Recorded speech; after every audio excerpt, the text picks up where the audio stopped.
And a beautiful Monday morning, my fellow Ottawans. Welcome to this week's Ottawa Market Minute, where we will look at all the numbers from Arnprior through to Rockland and south to Kemptville-ish and try to make sense of what's going on.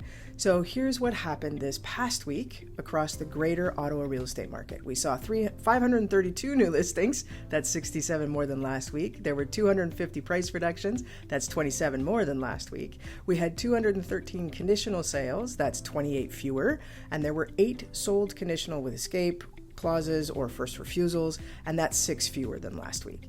And finally, 222 firm sales, that's 86 fewer than last week. So what's going on? Well, this week is a week where the balance has shifted a little bit more in favor of the buyers. So we're seeing more homes coming onto the market while both conditional and firm sales have declined. And that means buyers have more choice and potentially a little bit more negotiating power. So the increase in price reductions is also worth watching. It tells us that some sellers are still having to adjust their expectations to meet where the buyers are today. But here's what's important. I'm not calling this a major market shift based on 1 week. We are in the middle of summer and the weekly numbers can bounce around quite a bit.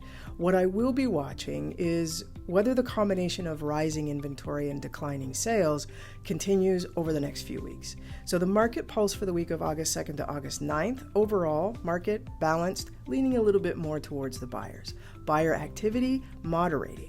Seller competition is increasing, pricing power is neutral to buyer friendly. So our takeaway this week is that the buyers have a little bit more breathing room and the sellers need to be especially realistic about price and presentation.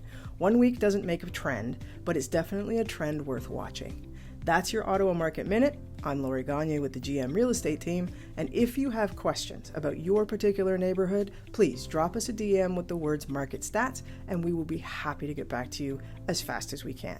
Have a fantastic week, everyone, and I'll see you next Monday.